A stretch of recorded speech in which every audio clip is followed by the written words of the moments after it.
Muito bem, irmãos, queria convidar novamente aqui os nossos irmãos Everson e Ulisses. Se você quiser fazer alguma oferta aqui para o Ministério de Jovens, com essas ofertas que a gente organiza, essas ocasiões, o lanche e tudo mais, o Pix da rede estava aqui, é o redepbe@gmail.com. Fique à vontade, o que Deus colocar no seu coração. Voltando para o nosso segundo bloco do Café com Palavra, eu queria agradecer demais a agilidade e velocidade da galera da logística, que em 5 segundos colocou a mesa de lanche ali, por culpa minha, porque eu esqueci de avisar eles que horas que ia ser o lanche, o intervalo, e eles foram correndo lá, pegaram, trouxeram para cá, gente. Parabéns, obrigado, me perdoem por essa... quase ter tirado vocês, arrancado o coração de vocês para fora. Mas voltando aqui, já quero voltar falando sobre essa ideia do planejamento, né?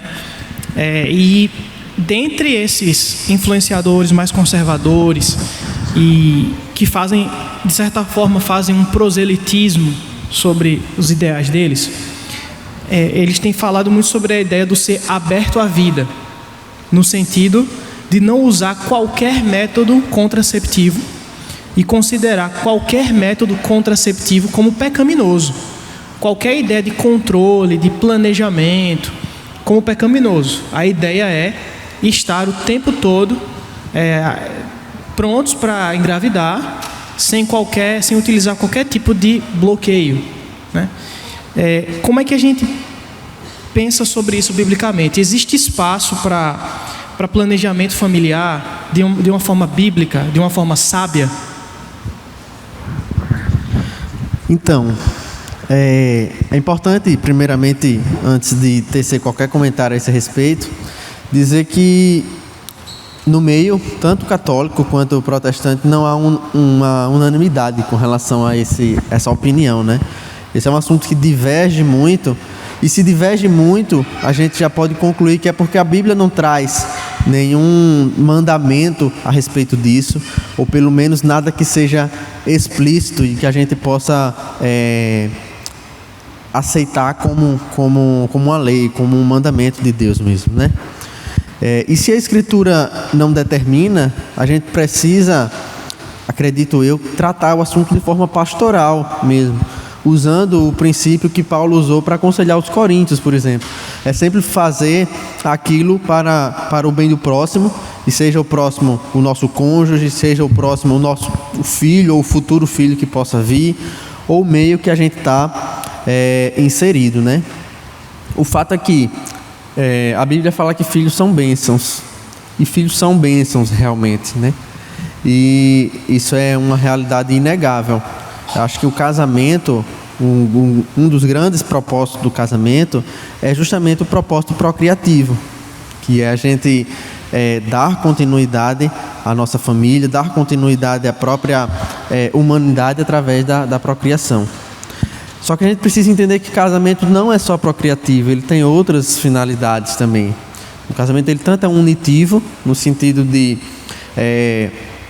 selar o matrimônio do casal, ou seja, no contexto sexual, o sexo ele é tanto procriativo quanto unitivo, nesse sentido de selar a união. E os católicos, pelo que eu acompanhei, eles creem nessas duas características do sexo no ambiente do casamento. Mas eles rejeitam, ou pelo menos não enfatizam, que o sexo ele também pode ser recreativo. Que o sexo é feito como uma bênção dada por Deus, que se inserido na instituição do casamento, ele só traz bênção para o casal mesmo, né? E o sexo não necessariamente, na minha opinião, ele tem que ser procriativo.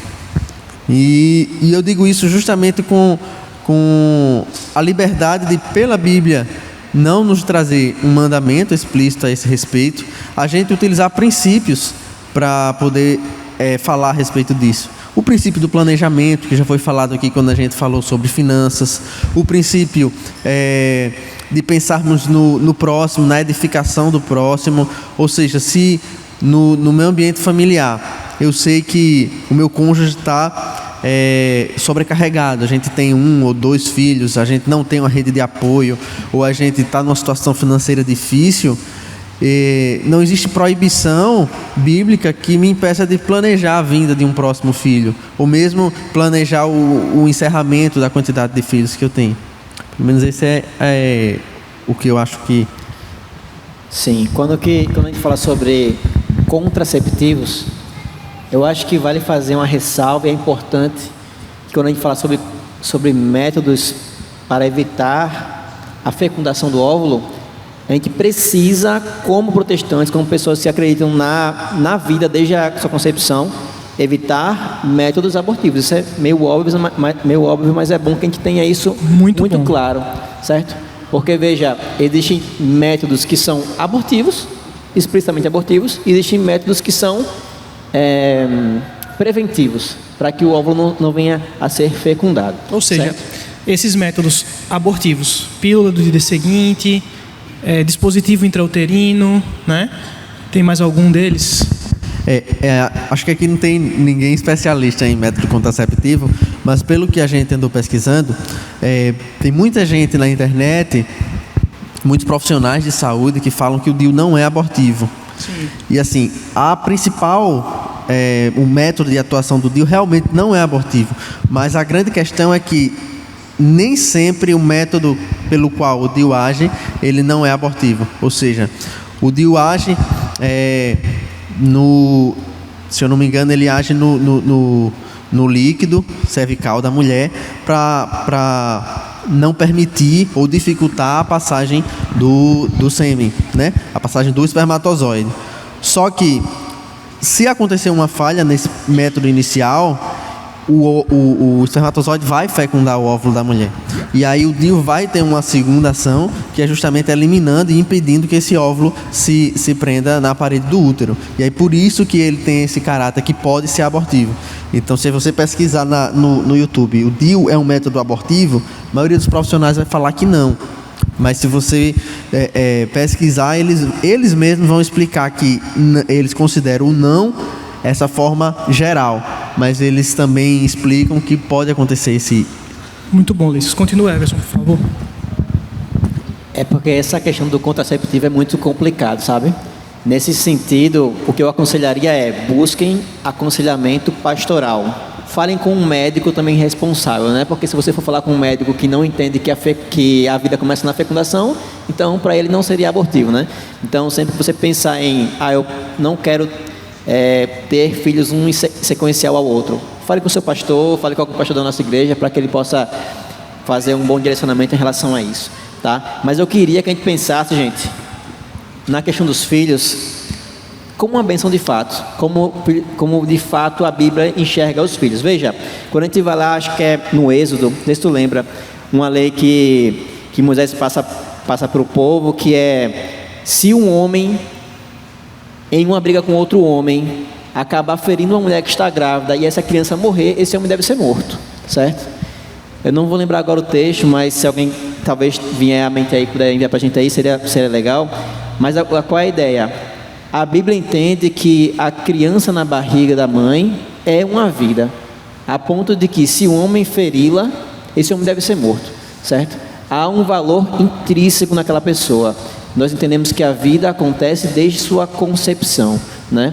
E não somente isso, não somente na questão do aborto, do não aborto, mas a gente precisa enxergar a vida da criança como uma bênção que ela é, tá? Eu vou ler para vocês Provérbios 24, que diz o seguinte: eita, não é esse não, é Salmos 127, que diz: os filhos são a herança do Senhor, uma recompensa que Ele dá, como flechas nas mãos do guerreiro são os filhos nascidos na juventude.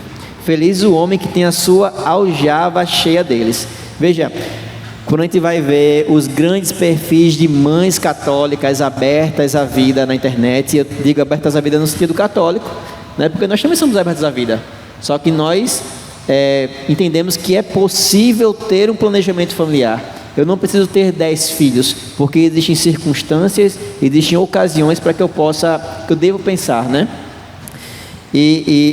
Só que quando a gente então a mãe católica que diz que eu devo ser aberta à vida está errada, então eu não preciso ter tantos filhos. Também não acho que seja assim. Eu não acho que você precisa ter números ilimitados de filhos, mas também você precisa desejar ter filhos. Essa é a questão. Um casal que se casa precisa desejar ter filhos. Vocês precisam ter filhos, porque Deus entende que filhos são bênção na vida de um casal. Assim como existe o sexo recreativo, né? O sexo unitivo, o sexo em que o casal tem o prazer de se relacionar, existe o sexo procriativo, que tem justamente essa intenção, né? Quando que Deus falou ali com o casal no jardim, ele disse, ele os abençoou, isso em Gênesis 1:26. Deus os abençoou, ele disse: sejam férteis e multipliquem-se, encham a terra. Deus os abençoou e disse isso, certo? É importante que a gente tenha na nossa mente que o casamento é para isso. O nosso casamento precisa ser fértil, fecundo, assim como Deus pediu que fôssemos, né? Agora, estabelecer um limite de filhos é muito difícil, né? Acho que não tem como, na verdade, né? Não dá para você obrigar que todos sejam abertos à vida, porque imagina uma pessoa, sei lá, que tem a renda baixíssima. Eu sou católico, moro numa casa muito pequenininha, só que a minha religião diz que eu tenho que ter 10 filhos, ou 11 ou 12, quantos vierem. Onde eu vou colocar essas crianças? Certo? Da mesma forma que eu não posso chegar no extremo de pensar, não terei filhos. É errado, porque Deus diz que filhos são uma bênção, e que feliz é o homem que tem a sua aljava cheia deles. E a gente percebe que ter filhos é o padrão bíblico, né? Não ter filhos se revela muitas vezes como um castigo divino, como uma provação, como a gente vê diversos exemplos na Bíblia. E a gente precisa entender que a nossa família é uma mini igreja, né? E aí Deus conta com a igreja para que a sua obra seja feita na terra. Deus conta com a igreja para que nós preguemos o evangelho, para que nós sejamos usados na conversão de pecadores, para que Cristo seja pregado entre as nações. E que lugar melhor para que nós possamos formar discípulos de Cristo, pessoas que vão levar a fé adiante até o dia que Jesus voltar e até o dia que Ele restaurar todas as coisas, do que o lar. Que meio evangelístico melhor do que a criação de filhos, onde você tem ali uma criança com a mente completamente aberta, sem pressupostos mundanos, ali totalmente aberta para que você possa pregar e incutir o evangelho na mente deles, né? E a gente precisa entender isso também à luz do contexto mundial como um todo. Os países orientais, onde as religiões são basicamente o islamismo, a religião islamita ela é muito mais prevalente nesses países, justamente porque as famílias que professam essa fé são famílias que têm 8, 9, 10 filhos. E em contrapartida, as famílias cristãs, elas são famílias que têm 1, 2 filhos. Estima-se que a quantidade média de filhos está atualmente menos de 1 filho por casal. Ou seja, a maioria dos casais cristãs ou tem poucos filhos ou não tem nenhum. E a gente precisa levar isso em consideração para que a gente entenda esse caráter missional também de ter filho, né? E intencional.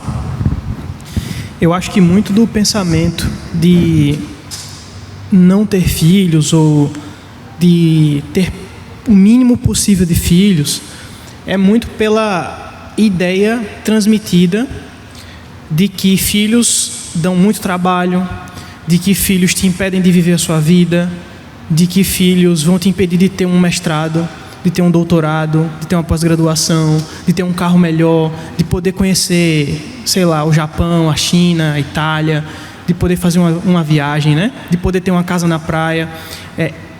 Então, a ideia, pelo menos a ideia que a minha geração ouviu muito foi: depois que você tiver tudo, conquistado tudo, aí você pode ter um filho, porque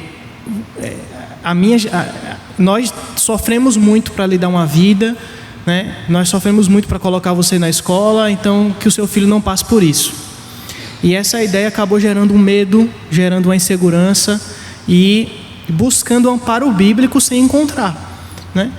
Por outro lado, hoje a gente vê claramente a ideia de que não, a gente tem que ter filhos, tudo que a gente conversou aqui, mas em um sentido exagerado também, em um sentido que vai além do planejar, do raciocinar, do pensar em vocação, de pensar na situação vivida naquela ocasião e também de como eu estou, de como eu sou.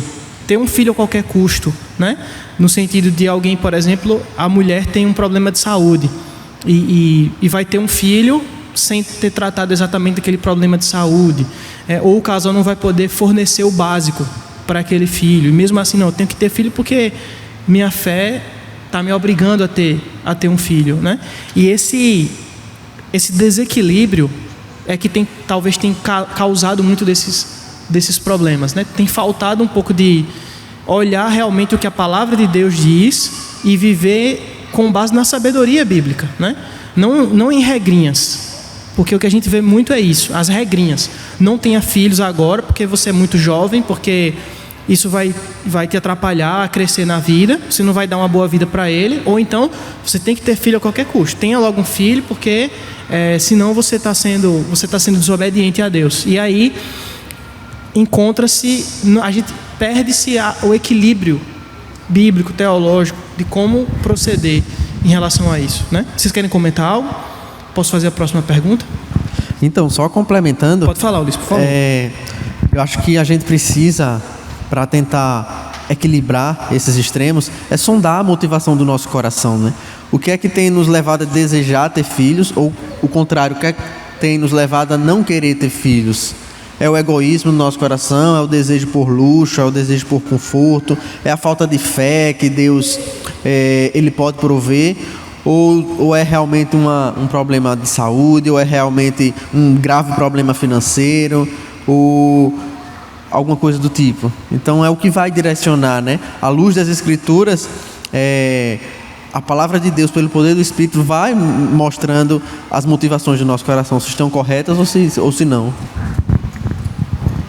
Interessante que eu lembrei aqui que naquele livro Cristianismo Puro e Simples, C.S. Lewis, não foi isso não, foi em A Abolição do Homem. C.S. Lewis, ele fala que ele não gosta muito de crianças não, sabe? Mas ele sabe que ele está errado. Ele fala, não gosto muito de crianças, mas eu sei que estou errado, né? A gente precisa pensar quais são os motivos do nosso coração pelos quais nós não queremos ter mais filhos. É porque eu vou ter que viajar menos? Complicado, né? É porque eu vou ter que comprar menos roupas de marca? Complicadíssimo. A gente precisa sondar nosso coração e entender quais são os reais motivos pelos quais eu não quero uma criança na minha casa. Porque eu não quero ter um filho? É porque eu vou dormir menos, né? É você colocar o seu conforto acima daquilo que Deus tem para você, né? Veja, uma criança na sua casa é uma bênção sem limites, digamos assim. E eu acho que, Everson, só complementando, o caráter cristão, ele casa muito bem com ter filhos, porque o princípio de negar a si mesmo que Cristo nos deixou, eu acho que o ambiente onde ele é mais aplicado de forma muito prática é no ambiente da paternidade, da maternidade, né? Num relacionamento, marido e esposa, a gente se dedica, a gente se doa, a gente se sacrifica um pelo outro, mas no relacionamento pai e filho, a gente se entrega de uma forma totalmente diferente. A gente se entrega alegremente, a gente deixa muitas vezes de ter algo para poder dar outra coisa ao nosso filho, e é uma experiência que só se passa mesmo vivendo a paternidade e a maternidade. Muito bom. Gente, tem um probleminha aqui no nosso projetor. A gente não está conseguindo colocar aqui o número do WhatsApp novamente para vocês lembrarem de fazer as perguntas, né? Para quem quiser fazer uma pergunta. Então, eu vou dizer aqui o número, tá? É o 839-8821-0000. 98821-0000. Esse é o número de Rebeca. Já estão chegando bastante perguntas aqui, mas vocês podem fazer mais caso vocês tenham, tá? Falando sobre essa questão dos filhos e do dia a dia com eles, vem aquela parte do quem é que vai cuidar. Se o pai está trabalhando, se a mãe está trabalhando, quem é que vai ficar com os filhos? Vou colocar eles na creche? Vou colocar eles na escola logo cedo? eles têm que ter educação integral na escola, passar manhã e tarde lá, eu só pego no final do dia quando eu largar do trabalho. E nisso, quem tem defendido de forma muito forte a ideia de ser aberto à vida, entre aspas, né? Não é que nós estamos fechados à vida por fazer planejamento, mas os que defendem essa ideia de ter filhos a todo e qualquer custo, também defendem que a mulher precisa estar em casa para cuidar deles. E nisso entra essa questão. Vocês, como homens casados e já com filhos, qual é o papel da mulher nisso tudo? Como é que é errado a mulher trabalhar fora? Ela precisa estar em casa com os filhos? Como é que funciona essa dinâmica? Eu sou totalmente a favor de ser aberto à vida, para quem pode. Também sou totalmente aberto ao homeschooling, para quem pode, entende? É bom até a gente deixar essa questão aqui também, porque, veja, tem famílias que podem ser abertas à vida. E que massa! Imagina o cara ter 15 filhos, deve ser maravilhoso, né? Deve ser totalmente, muito difícil também, mas 15 filhos deve ser incrível. E fazer homeschooling... Dá para fazer quase 2 times de futebol. Exatamente.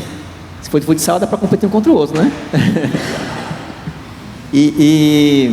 Só que quando a gente pensa na realidade contemporânea, a gente pensa na família contemporânea, a abertura 100% à vida da forma católica não é tão viável assim. Assim como a questão da mulher abandonar o emprego e ficar integralmente em casa, não é uma realidade que se engloba para todas as famílias, infelizmente. Que bom que fosse, que bom que todos os homens pudessem ganhar, sei lá, seus 15, 20 mil reais por mês, deixar sua esposa em casa tranquilamente. Vocês gostariam, né, mulheres, de ficar em casa enquanto o esposo está, né? Porque para mim, a minha ideia de vida é, o homem tem, de fato, que dar o sangue pela família. Assim, na prática, o homem tem que se lascar e a mulher tem que ser protegida. Essa é a minha visão de mundo em relação ao homem e mulher. O homem, desde sempre, por isso que eu sou a favor do patriarcado, tá? Porque o patriarcado é o que tornou uma sociedade em que o homem se fere para que a mulher não seja ferida. O feminismo é o contrário disso. O feminismo é a ideia de que a mulher vai ocupar o mesmo espaço que o homem. Mas veja, a ideia do que a gente traz é que o homem deve sofrer pela mulher, entende? Então, não dá para exigir que toda mulher saia do emprego e vá cuidar da casa, porque não é a realidade de todas as famílias. Mas é importante que o homem se esforce o máximo que ele conseguir para que ele dê uma vida bacana para a família, entende? Digo em questão de suprir o básico, de suprir o necessário. Isso. Em relação a isso, né, a gente percebeu grandes mudanças em relação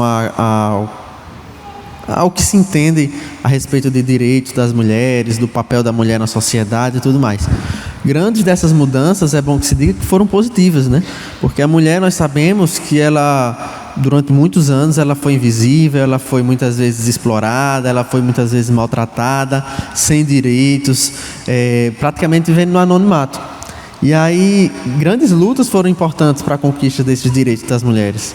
Mas houve também alguns aspectos negativos, que foi quando essas lutas, elas partiram para o extremismo. Para o extremismo de tentar definir qual é o papel exato que a mulher deve ter na sociedade. Então, o que a gente percebe nas linhas extremas do feminismo hoje é que se a mulher não se enquadrar em uma mulher que sai de manhã de casa, passa o dia trabalhando, volta à noite, tem um bom desempenho no trabalho, faz mestrado, faz doutorado, faz pós-graduação, ou então se destaca no ambiente político ou no ambiente empresarial, então essa mulher é uma fracassada. Se a mulher escolhe, por iniciativa própria, ainda que seja, ficar em casa, cuidando do lar ou cuidando da família, essa mulher muitas vezes é reprovada por essas linhas feministas, né? Então o que eles querem muitas vezes é definir um papel. Interessante que Chesterton, inclusive autor católico, ele tem uma frase que diz que o feminismo é a ideia de que a mulher pode ser submissa ao seu patrão, mas não ao seu marido. Ou seja, uma mulher que decide ficar em casa... Eu queria ter escrito isso aí. Uma mulher que decide ficar em casa, ela, sei lá, é menos mulher, ou ela é inferior a uma mulher que está trabalhando fora. Isso é uma loucura, né? Você optar em estar com sua família, em amar o seu marido, né, e cuidar do seu lar, na verdade é o papel mais importante da sociedade. Uma mãe que educa um filho, não tem nada mais importante do que isso. Veja, é através disso que uma criança vai se tornar um cidadão, que vai se tornar um cristão, que vai conhecer o Evangelho. E uma coisa interessante nisso também é que muitas mulheres conhecem bem sua vocação, elas têm um dom, elas têm um talento profissional e elas desenvolvem isso na sociedade. E eu tenho conhecido muitas irmãs que optaram por não exercer esse dom, pelo menos por um tempo, para exercer sua outra vocação com mais qualidade, a da maternidade. E também tenho conhecido outras irmãs que não puderam abrir mão do seu dom, abrir mão do trabalho para ter filhos, mas tiveram filhos, continuaram trabalhando e o Senhor proveu maneiras de cuidar, né, disso acontecer. E tudo isso são questões situacionais que a sabedoria bíblica nos instrui, nos ajuda a definir, né?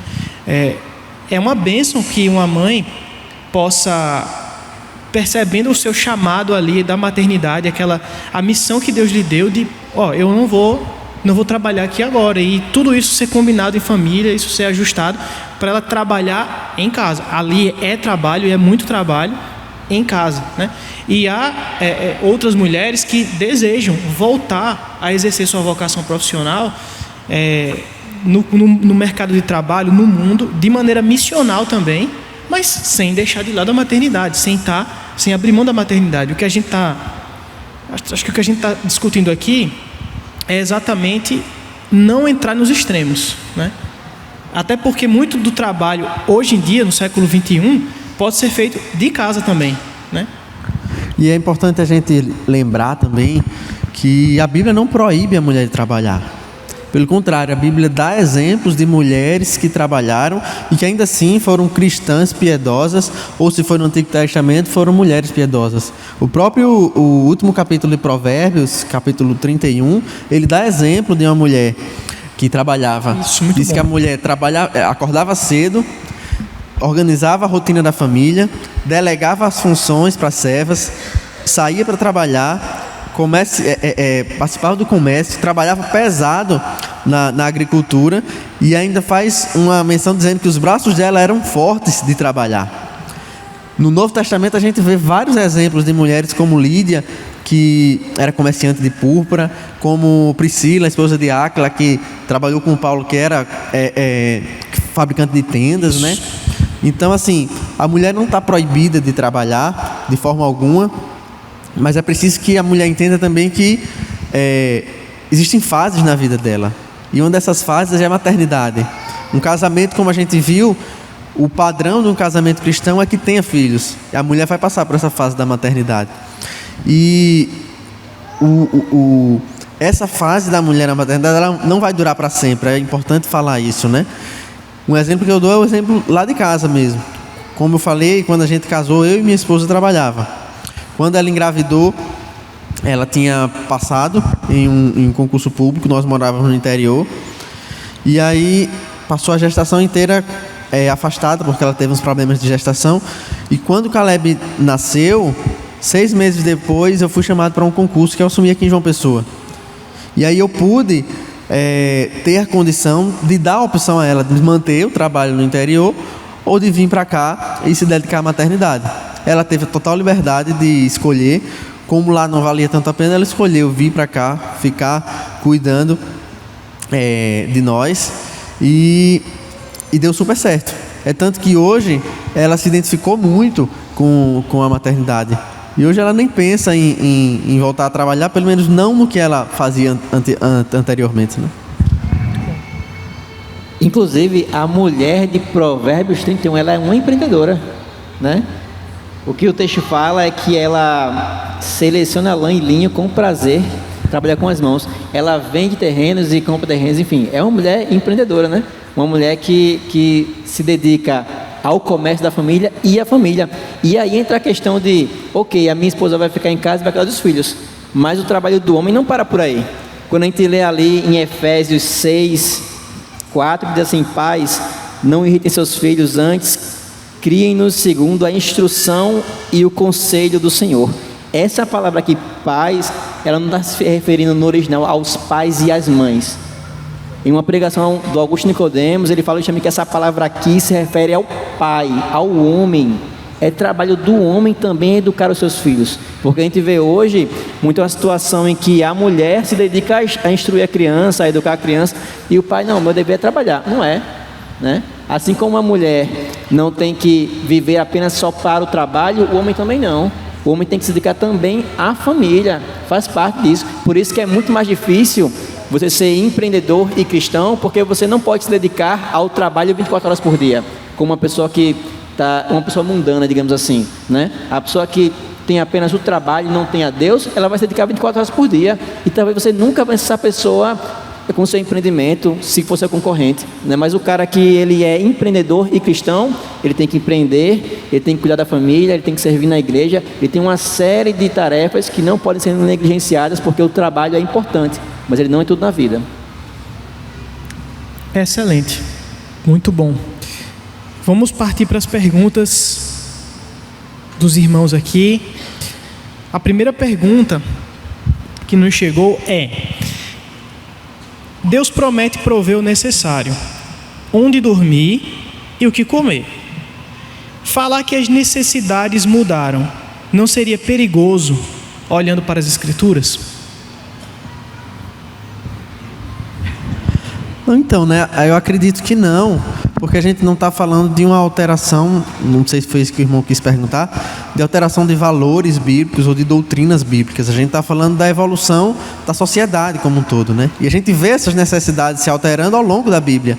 A gente tem umas necessidades na criação, a gente tem outras necessidades no período do reinado, e a gente tem outras necessidades completamente distintas, sociedades governadas de forma distinta no Novo Testamento. E é de se esperar que hoje, no século 21, depois de todo esse tempo, a gente tenha necessidades diferentes também. Muito bom. A gente até percebe temas que o Antigo Testamento não aborda tanto, sendo muito abordados no Novo Testamento, porque o contexto pedia que aquele assunto fosse abordado. A gente vê em cada carta apostólica que eles optam por discutir temas específicos de necessidades daquela igreja, daquela congregação, daquela região. Então isso tudo a gente entende que, embora as necessidades normativas não tenham mudado, a gente deve ter filhos, o Senhor vai prover o que comer, onde dormir, mas as necessidades mudam no sentido contextual, né? Na região onde elas estão, né?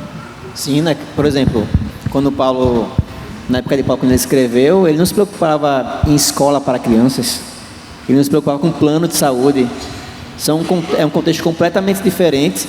E veja, eu não estou dizendo que a melhor escola ou o melhor plano de saúde é essencial para ter filhos ou para ter um casamento. A questão é que as necessidades sociais do século XXI, Brasil, são diferentes, inclusive de uma pessoa que mora na Suíça, por exemplo, né? Então a gente tem que levar em consideração o contexto que nós vivemos e as necessidades que existem no dia de hoje. Sobre o trabalho da mulher, o pastor André fez aqui uma contribuição aqui comigo no meu WhatsApp, que eu vou ler aqui, tá? Ele disse assim: as mulheres casadas podem trabalhar fora de casa, normalmente, desde que isso seja feito de maneira equilibrada e que suas responsabilidades familiares sejam respeitadas. O importante é que o trabalho fora de casa não prejudique o cuidado e a administração do lar e da família. E veja que Provérbios 31, do 10 ao 31, diz que ela realizou primeiro a sua responsabilidade familiar, o que nos envolve a família de um modo geral, né? O homem também tem sua responsabilidade familiar, que não pode ser negligenciada por causa do trabalho, né? Nem a mulher nem o homem, né? Isso é um ponto bem importante de a gente lembrar. Quer falar algo, Ulisses? Sim, eu estava esperando uma oportunidade justamente para fazer essa fala, que era com relação à mulher que tem essa responsabilidade de administrar o lar e é muito importante que ela faça isso. E não é aceitável que ela trabalhe fora em sacrifício ao cuidado com os filhos, certo? A mulher deve trabalhar fora desde que seja garantido a administração do lar, o cuidado com o lar. E aí a gente entra num assunto muito discutido hoje, que é essa dupla jornada da mulher no trabalho, né? No trabalho não, dupla jornada da mulher na vida, que é essa jornada no trabalho secular e a jornada de trabalho dela em casa.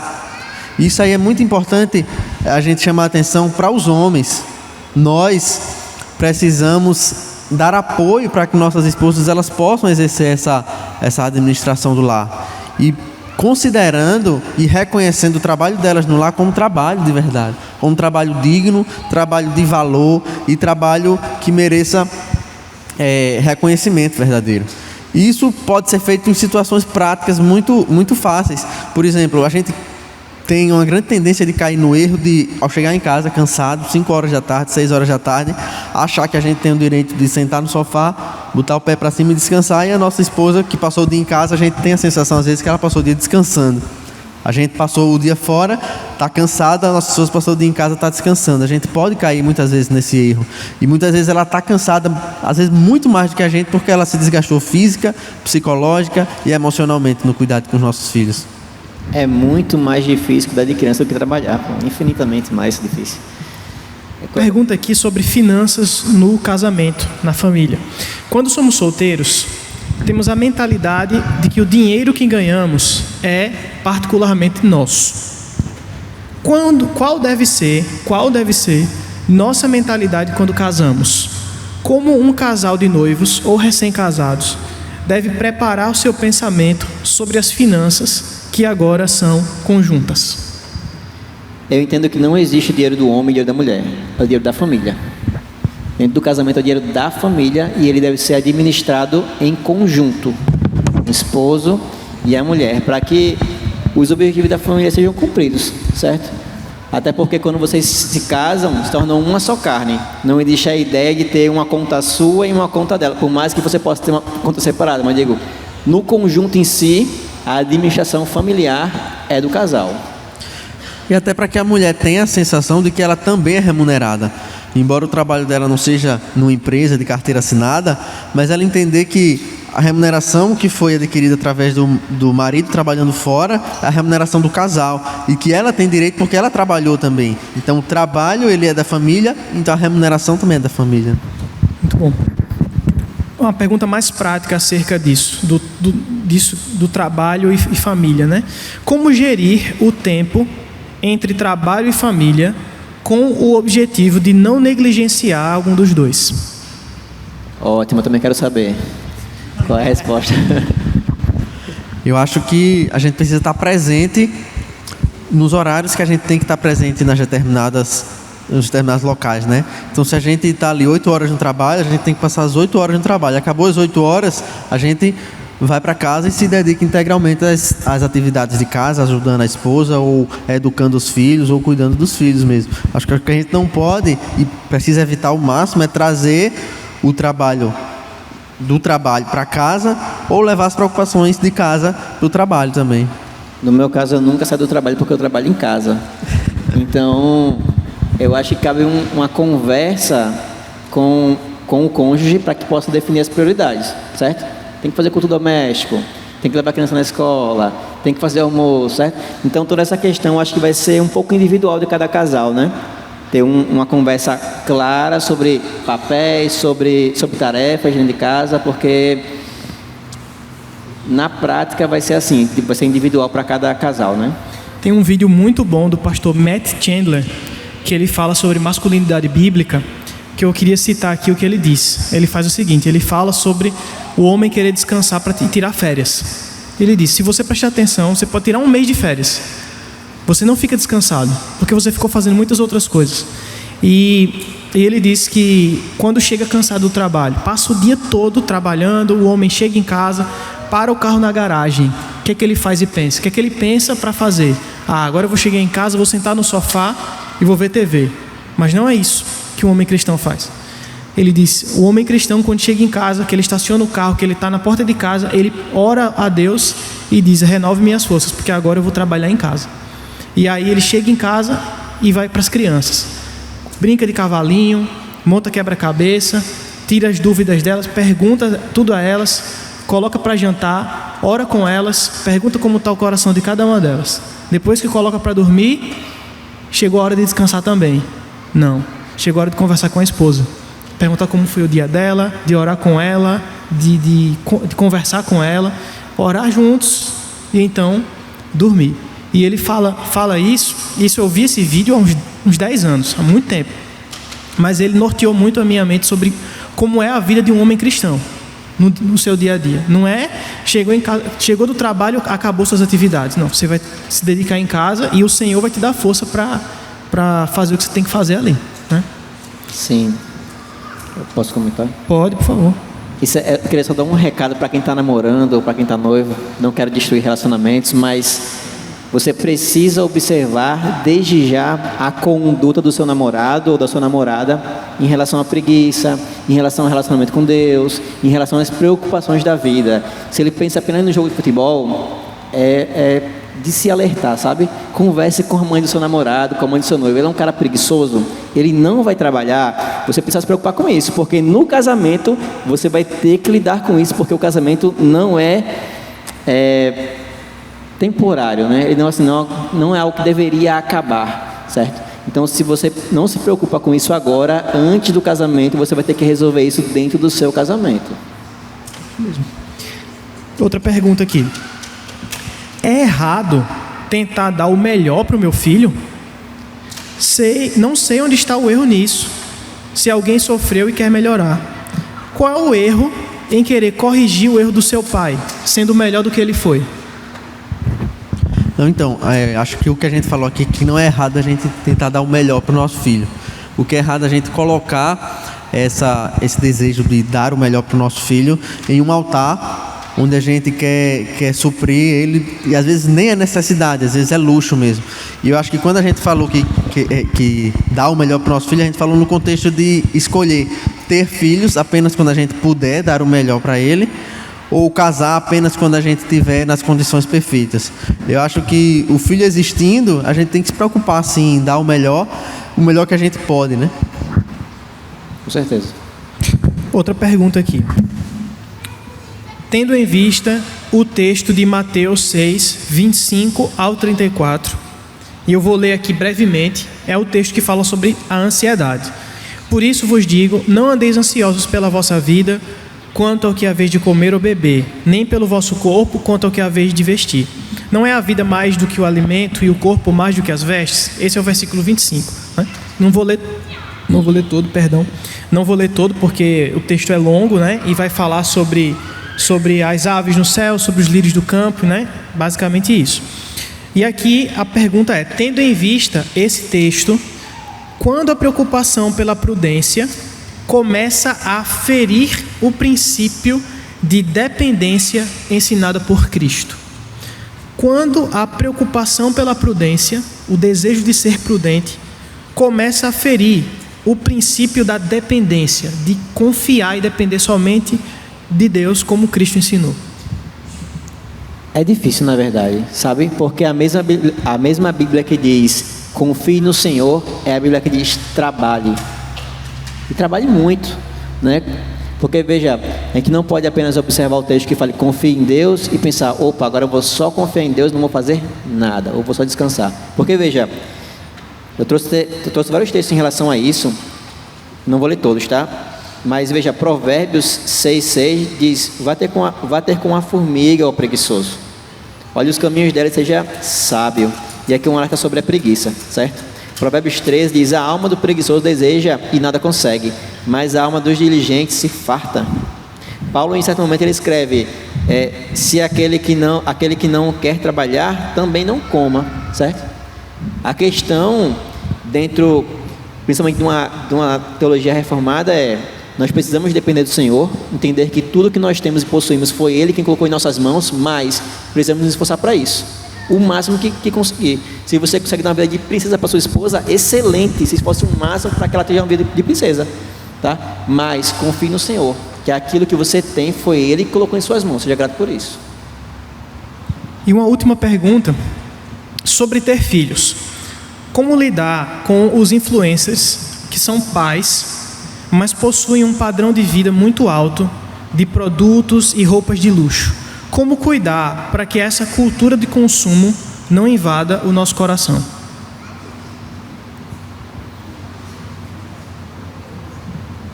Primeiro se basear nas Escrituras e não nos influenciadores. Esse é o primeiro ponto, é a pirâmide da sabedoria. A nossa base de conhecimento são as Escrituras, certo? E parte disso se encaixa em entregar para o seu filho também as Escrituras. O conhecimento que você recebeu, né? Paulo fala isso para Timóteo, né? Aquilo que você recebeu da sua mãe, da sua avó Lloyd, é isso que você deve passar para os outros, as Escrituras, certo? E veja, não dá para a gente se basear em Instagram, principalmente porque um story dura apenas 15 segundos. Tem stories mais longos hoje, né? Mas por mais que o cara consiga fazer 30 stories por dia, isso não vai dar nem 10 minutos. 10 minutos e você tem que tirar uma conclusão de que a vida daquela pessoa é perfeita. A vida daquela mãe que tem 10 filhos é perfeita. Mas veja, é um TikTok de 1 minuto e meio e você tomou uma conclusão de uma vida que tem 24 horas por dia, certo? É importante que, ao consumir conteúdo na internet, sejam prudentes, sejam sábios. A base de conhecimento formativo do cristão não é a internet, é a Escritura. Amém. Quer comentar algo, Ulisses, sobre isso? E isso vale para o que a gente já comentou, né? Em relação à quantidade de filhos, em relação a tudo isso.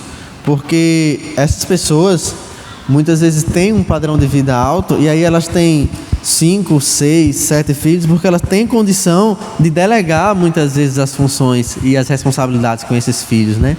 Então muitas vezes a gente se compara com essas pessoas quando a gente, na nossa realidade, nós somos um casal que trabalha o homem, trabalha a mulher. Como é que a gente vai ter 5, 6, 7 filhos, né?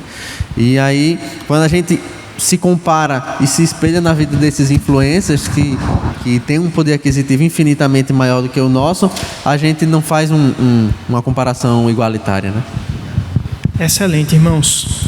Considerações finais dos dois, indicação de livros, sugestões, dicas, orientações finais para os nossos presentes aqui no Café com Palavra. Tenham filhos. Ter filho é muito bom.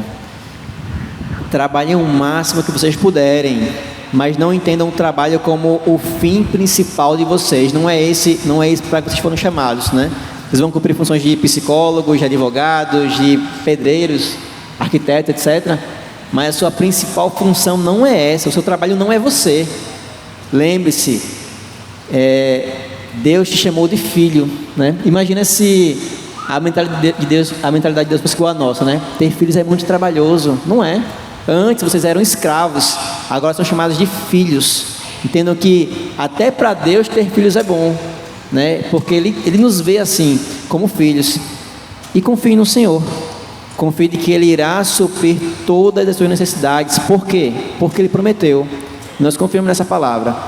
É difícil estabelecer limites às vezes. É difícil não descansar às vezes, ou não ser preguiçoso, digamos assim, né? Mas a gente precisa confiar de que em Jesus nós temos nosso trabalho redimido, nossa família redimida, nossos filhos redimidos. Nós podemos viver uma vida de fato entregue a Ele. Vai ser difícil, certamente. Ele nos disse que seria difícil, mas vai valer a pena. Confie no Senhor. E eu queria fechar dizendo que casar é bom, mas dá trabalho. Ter filhos é bom e dá mais trabalho ainda, mas a gente deve fazer porque nós somos cristãos e porque esse é o padrão bíblico, esse é o padrão que Deus espera de nós. Ao mesmo tempo, a gente precisa lembrar que casar não é tudo e ter filhos também não é tudo. Então a gente não pode colocar esses aspectos familiares como ídolo nas nossas vidas. A gente não pode achar que se a gente tiver apenas um filho, a gente não vai ser salvo por Deus. Ou se a gente não tiver um casamento, a gente não vai ser salvo por Deus. Quem nos salvou já foi Cristo, nós já somos salvos. E a gente não precisa de mais nada para adicionar a nossa vida espiritual, adicionar a nossa salvação. Cristo já conquistou a salvação por nós. Ter filhos é bom, mas a gente não pode colocar isso como uma idolatria. A gente deve ser responsáveis no cuidado com eles. A gente deve, como o Everson falou, trabalhar o máximo que a gente puder. E sobre a quantidade, tenha o máximo de filhos que você puder ter. E que você conseguir educá-los com qualidade, conseguir suprir as necessidades dele sem luxo, mas também com um conforto mínimo. E é isso, confiar no Senhor, que Ele continua sendo provedor. Nós somos presbiterianos, mas nós cremos que o Senhor é milagroso e Ele provém muitas vezes a nossa necessidade de forma miraculosa mesmo. É verdade. Queridos, foi ótimo ter essa discussão nessa noite. Uma bênção tudo que nós pudemos compartilhar aqui. Quero apenas deixar uma dica para todos aqui presentes aqui hoje, né, que são da nossa igreja. Que vocês busquem cada vez mais conviver com as famílias, com os irmãos da nossa igreja, com os líderes da nossa igreja, e busquem neles referências, orientação, ajuda, compartilhar. Busquem aprender, ouvir seus conselhos, entender suas histórias de vida também, e assim dividir os fardos com eles.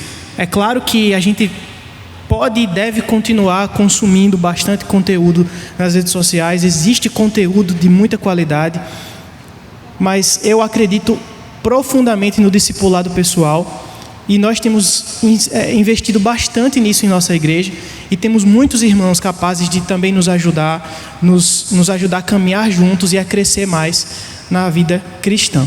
Então busquemos essa relação mais próxima com a liderança, com os irmãos de nossa igreja, que são falhos, são pecadores, mas podem nos ajudar também a crescer.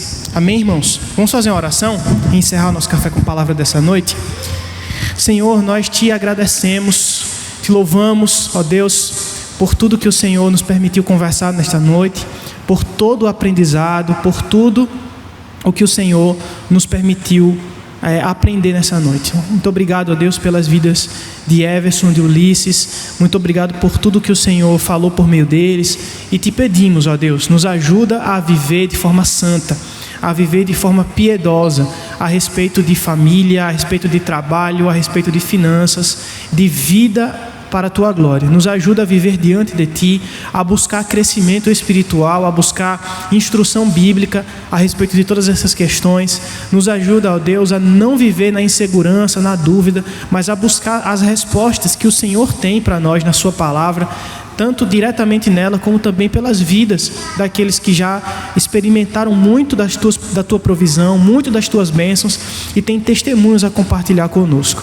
Nos ajuda a viver assim, ó Deus, para a Tua glória, mais sábios, mais maduros, como o Senhor deseja que nós vivamos. Assim nós oramos em gratidão ao Senhor, te pedindo que nos despeça em paz e nos traga amanhã com alegria no nosso coração e disposição para te cultuar com toda a Tua igreja no dia do Senhor. Assim nós oramos em nome de Jesus. Amém. Gente, queria agradecer também a presença de Everson e de Ulisses, as contribuições de vocês, o tempo de vocês, toda a discussão que a gente teve durante essa semana até aqui. Foi uma bênção, né? Tudo que a gente pôde compartilhar. Realmente foi um Café com Palavra muito especial por causa da presença de vocês. Então, muito obrigado, viu, meus irmãos?